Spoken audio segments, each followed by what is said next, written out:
दिक्कत लोगों को हो रही है, आम लोगों को, और होटल कारोबारियों को इनको लाभ पहुंचाया जा रहा है। लाभ मिल रहा है क्या वाकई में आप लोगों को? नहीं, लाभ हमें कैसे मिलेगा? देखिए, कमर्शियल सिलेंडर्स तो अलग ही कैटेगरी है एक, और 10% के करीब खपत होती है। अगर कंपेयर किया जाए तो 90% खपत जो है वो डोमेस्टिक सिलेंडर्स की है। हमारा जो कंजम्पशन है वो केवल 10% है, मतलब टोटल नंबर ऑफ सिलेंडर्स में छत्तीसगढ़ पे। और उस पर भी आप देखिए, जो हमें अगर हम डोमेस्टिक यूज़ करेंगे तो हम तो और प्रॉब्लम क्रिएट कर देंगे। तो एसोसिएशन, देखिए मैं जनरल सेक्रेटरी हूँ एसोसिएशन में, इस तरह की कोई गैर जवाबदाराना बात तो हम कर ही नहीं सकते और ना हम करते हैं। हमें कमर्शियल सिलेंडर ही यूज़ करना है, और अगर हमें नहीं मिल रहा है तो हम मिट्टी तेल में जो बन सकता है स्टोव पे खाना, डीजल भट्टी में बन सकता है, लकड़ी में बन सकता है, वही हमारे पास ऑप्शन है। हम ये बात को बिल्कुल जैसे आम दिनों के हिसाब से अभी आप लोगों को क्या क्या चुनौतियों का सामना करना पड़ रहा है, क्या दिक्कतें हो रही है, कैसे आप लोग व्यापार? सबसे बड़ी जो हमारे लिए चुनौती है ना, वो ये है कि जो गैस एजेंसीज हैं उनके पास में ऐसा लगता है कि कोई पुख्ता जानकारी नहीं है। हम उनके संपर्क में हमेशा, उनकी भी एक एसोसिएशन है, उनसे भी हम बात करते रहते हैं। वो यही बताते हैं कि ठीक है, जैसे हमारे जब ये शुरुआत हुई, हमने जब फर्स्ट कलेक्टर साहब को ज्ञापन सौंपा था, तो हमारी जो फूड सेक्रेटरी नीना मैम, उन्होंने एक सुझाव दिया था कि भाई 20% कोटा रिलीज़ किया जाए। तो उस बारे में फिर बात होना चालू हुई, फिर कुछ सिलेंडर्स हमें मिलना स्टार्ट हुए। जैसे मैंने अपने बताया, मुझे केवल 15 सिलेंडर्स मिले, 5-5 करके 3 बार। तो मेरे पास कुछ सिलेंडर स्टॉक पे थे होली के बाद से, तो उसके बाद से स्थिति बहुत ख़राब हो रही है। अब जैसे मेरे पास डीजल भट्टी है, मैंने सब दिया, मैंने इंडक्शन यूज़ कर रहा हूँ, चाइनीज़ रेंज हमारा पूरा इंडक्शन में बन रहा है, हमारा पूरा और खाना लकड़ी पे बन रहा है। लेकिन देखिए वो आसान नहीं है। आप समझिए, एलपीजी सबसे अच्छा ईंधन है और सबसे इकोनॉमिकल ईंधन है, और लकड़ी पे खाना बनाना बड़ा जटिल काम है, और बहुत उस पर जो स्टाफ काम कर रहा है उसको इनिशिएटिव बढ़ा के देने पड़ते हैं, उनको तनख्वाह बढ़ा के देनी पड़ती है, क्योंकि उनके लिए बड़ा प्रॉब्लमेटिक हो जाता है और इस पर समय बहुत लगता है।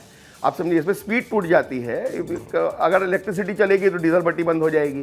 तो ये एक दूसरे के ऊपर में डिपेंडेंसी है, मतलब, और एक गैस ही है जो इंडिविजुअल फ्यूल है और सबसे इकोनॉमिकल और सबसे अच्छा फ्यूल है। ठीक है, ठीक है। अजय साहू जी, आपका पक्ष। देखिए रसिका जी, मैंने ये नहीं कहा होटल के कारोबारियों को लाभ पहुंचाया जा रहा। मैंने आपत्ति इस पे दर्ज कराई कि जो राजीव जी ने कहा कि पेट्रोल पे 3% और डीजल पे 10% की हमारी सरकार ने कमी की है। ये कमी का लाभ अगर आम उपभोक्ता को नहीं मिल रहा है तो ऐसी कमी करने का क्या लाभ है? रसिका जी सुन लीजिए, पहले आप सुन लीजिए, फिर आपने कोरोना की बात की। कोरोना के समय हमने जो विपदा आई थी उससे हमने निपटा, तो कैसे निपटा आपने ताली बजवाई, थाली बजवाई, मोबाइल की लाइट चालू करवाई, क्या इससे कोरोना चला गया? तो ये आपकी स्थिति है। आप चीजों को किस तरीके से लोगों को बेवकूफ बनाने का प्रयास किया जाए, लोगों का दिमाग किस तरीके से भटकाने का प्रयास किया जाए। आपके लोग, आपकी पार्टी के नेता जो सोशल मीडिया में आकर के कहते हैं कि हम गैस में नहीं लकड़ी में खाना बना लेंगे, तो इस तरीके से बरगलाने का काम, आपदा को अवसर में बदलने का काम आप लोग करते हैं। कोरोना के समय में भी आप लोगों ने वेंटिलेटर के नाम पर, पीएम केयर फंड के नाम पर लोगों की जेब में डाका डाला, और ये जो समय अभी आया है, इस समय से, इस परिस्थिति से निपटने के बजाय आपकी जो पूरी सरकार है, आपकी जो पूरी पार्टी है, वो लोगों को दिग्भ्रमित कर रही है, और जो दोष है वो कांग्रेस पार्टी पे मरने का प्रयास कर रही है। जबकि जनादेश आपको मिला है, आपका गृह मंत्री, आपका विदेश मंत्री कितने बार जाकर के बात करके आया है, ये बताइए। आपको पता है, पूरी डिप्लोमेट, तमाम प्रधानमंत्री जगह है, सारे जगह किसी दूसरे ईरान के डिप्लोमेट से लेकर तमाम दूसरे देशों में रूस के डिप्लोमेट से सारे देश के लोग, इससे पहले भी लड़ाइयां हुई है, लेकिन इस तरीके की स्थितियां रसिका जी देश के अंदर कभी देखने को नहीं मिला। लेकिन राजू भाई 3 लोगों ने अपनी जान दी है केवाईसी के चक्कर में। आपको हंसी मजाक लगता है? लोग मरते हैं, आप ताली बजवाते हैं, थाली बजवाते हैं। क्या जिसके घर में आप कहते हैं लोग पैनिक कर रहे हैं, जवानों के पीछे खड़े थे। देखिए, हम तो चाहते हैं कि आज जो ये देश काल वातावरण जो भयावह स्थिति है, उसमें सारे लोग कंधे से कंधे मिलाकर देश का साथ दे। आज मिक्की भाई को तकलीफ हो रही, उनका भी साथ दे, सब एक इस पैनिक स्थिति से निकले।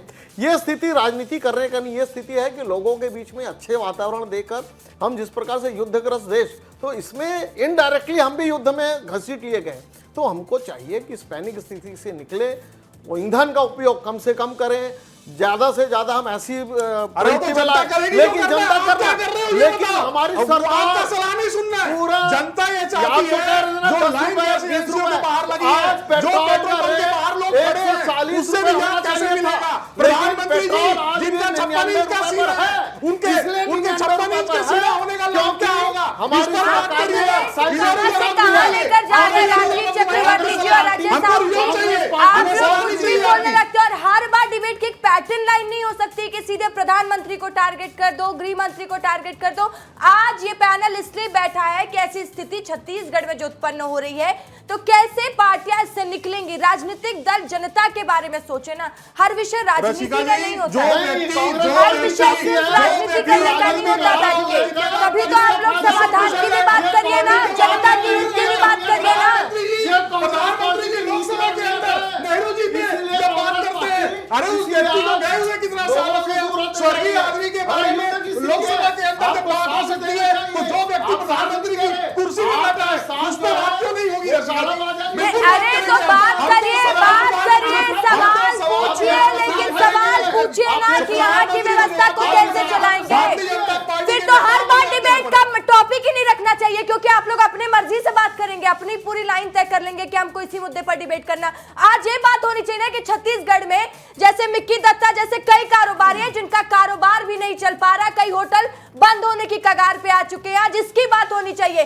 कई घरों में सिलेंडर नहीं मिल रहा, जिसकी बात करिए जैसा साहू जी, राजीव चक्रवर्ती, जिस चीज की नहीं कि यहाँ ये हो रहा वहां वो हो रहा है, सब विषय के लिए डिबेट रखते हैं कि नहीं रखते हैं। ये तो कह रहे हैं कि लगने में खाना बनाएंगे, हम भूखे रहेंगे, क्यों भूखे रहेंगे? चलिए ठीक है, समय कम है, अब आप लोग ये बताइए आगे। राजीव चक्रवर्ती जी, 1 मिनट, क्या प्लानिंग है सरकार की, कैसे निपटेंगे इस सिचुएशन से? क्योंकि लगातार स्थिति में फिर कहूंगी भैया अभी देखिए समाधान पर बात करिएगा, कोई डिबेट नहीं। रसिका जी, मैं कहता हूं लगातार ईरान की जल डमरू से जो 2 जहाज आ रहे थे, नए जहाजों के आने की परमिशन मिल चुकी है, स्थिति बहुत जल्द ठीक हो जाएगी और लगातार आपूर्ति की व्यवस्था की जा रही है विदेश मंत्रालय के द्वारा, वाणिज्य मंत्रालय के द्वारा। इसलिए लोगों को बिल्कुल भयाक्रांत करने की जरूरत नहीं है, भयग्रस्त होने की जरूरत नहीं है। कांग्रेस पार्टी जरूर आपके बीच में आएगी कि भागो भागो भागो। हम कहते हैं कि मत कांग्रेस पार्टी क्या करेगी ये बात बताइए, सरकार आपकी है ना। अजय साहू जी, 1 मिनट में कर रही है बात, 1 मिनट आराम से। इस देश के काम कब आएगा? रहने दीजिए, जब ऐसा सेंस ही नहीं है इस डिबेट का कोई। प्रधानमंत्री जी सामने आएंगे, अरे हर चीज में मतलब आप लोगों के पास एक लाइन लेंथ लिख कर आते हैं क्या कि डिबेट में कुछ नहीं समझ में आए तो उसको टारगेट कर दो, ऐसे नहीं होती। बाबूलाल शर्मा जी, बाबूलाल शर्मा जी के पास, बाबूलाल शर्मा जी मैं आपका क्लोजिंग स्टेटमेंट चाहूंगी, 1 मिनट। बाबूलाल शर्मा जी, देखिए सबसे पहली बार मैं देख रहा हूँ कि एक विश्लेषण साहब उसके अधिकारी जो है बिल्कुल निरंतर प्रयास कर रहे हैं, कोई शक नहीं है, लेकिन लोगों को विश्वास नहीं हो रहा है। ये एक बड़ी बात, सबसे बड़ी बात, लोगों को विश्वास नहीं हो रहा है कि जो कहा जा रहा है वो सत्य है। दुरुपयोग बंद होना चाहिए गैस का, ये तो मैं भी स्वीकार करता हूँ, सहमत हूँ इस बात से। लेकिन जो विश्वास का संकट सरकार के प्रति जो है लोगों के अंदर उठा है, पहली बार जो देखने को आया है, ये एक बहुत गहरा राजनीतिक संकेत है। इस संकेत को समझना होगा और निश्चित रूप से जो है स्थितियों को सुधारना होगा। कई गैस एजेंसियां जो है कई मनमानी जगह पे ले जाकर के गाड़ी को खड़े कर देते हैं और चाहते हैं कि वो आगे लाइन लगा करके जो है अपना गैस ले ले। और कुछ एजेंसियां जो है ईमानदारी के साथ में घर पहुंच सेवा दे रहे हैं। इस बात को सरकार को नियंत्रित करना चाहिए कि कहीं भी ऐसी स्थिति न हो जब एक कंपनी जो है घर पहुंच सेवा दे सकती है तो दूसरी कंपनी किसी एक जगह निश्चित जगह पे ले जाके खड़े कर दे, किसी को पता चलता है किसी को पता नहीं चलता, तो वो स्थिति न पैदा हो और लाइन लगाने की स्थिति पैदा न हो। घर पहुंच सेवा जैसा दी जाती थी वैसा क्यों नहीं दिया जा सकता? जब 2 एजेंसियां दे रही है तो तीसरी एजेंसी क्यों नहीं दे सकती? इस पर सरकार का नियंत्रण होना चाहिए। सरकार इसको देखे और कमर्शियल में वाकई वास्तव में कितना खपत है, हर होटलों में हर रेस्टोरेंट में खपत कितनी है, वास्तविक खपत कितनी है, उसका पता लगाए, सर्वे करें और उसके बाद जो है उसका नियंत्रण करें। बिल्कुल। मिक्की दत्ता जी, आपका लास्ट रिएक्शन। नहीं, बिल्कुल जो बाबूलाल जी ने जो बात कही बिल्कुल सही है। हमें बताया गया है कि हमें अपनी जो ऑनलाइन पेमेंट्स हैं और जो हमारे बिल्स हैं वो हमें रेडी रखने हैं ताकि हमारा कोटा उसके हिसाब से निर्धारित किया जाए। बिल्कुल उनका सही सुझाव है, बिल्कुल। और देखिए मैं आपको ये बताऊँ कि हमारी सरकार को हमारे बारे में सोचना बहुत ज़रूरी है। हम भयावह स्थिति में है। देखिए मैंने आपको बताया कि तंदूर है, उस पर कोयले पर खाना बन जाता है, लकड़ी बन जाता है, पर आसान नहीं है। और दूसरी बात मैं आपको बताऊँ, आज रायपुर पर इंडक्शन और डीजल भट्टी अवेलेबल नहीं है।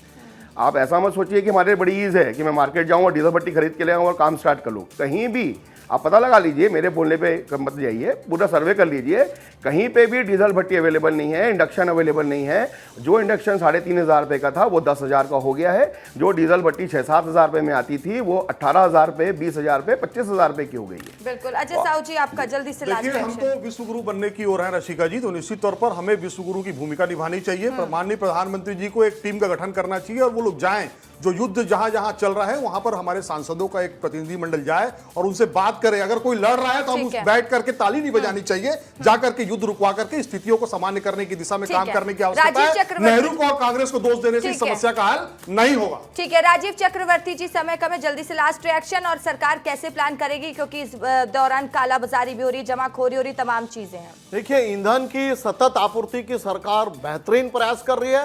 पूरे देशों में हमारे डेलीगेट्स डिप्लोमेट जा चुके हैं, इसीलिए कोई भय की आवश्यकता नहीं है। निश्चित रूप से कमर्शियल गैस में थोड़ी सी स्थिति है जो मांग और आपूर्ति का प्रभाव है, लेकिन शीघ्र ही उसे भी पूरा कर लिया जाएगा। लगातार गैस की भी आपूर्ति होगी, इसीलिए बिल्कुल सतर्क रहिए, सतत रहिए और देश के साथ चलिए। चलिए, बहुत धन्यवाद राजीव जी, आपका भी, अजय जी आपका भी, बाबूलाल शर्मा जी आपका भी, मिक्की दत्ता जी आपका भी।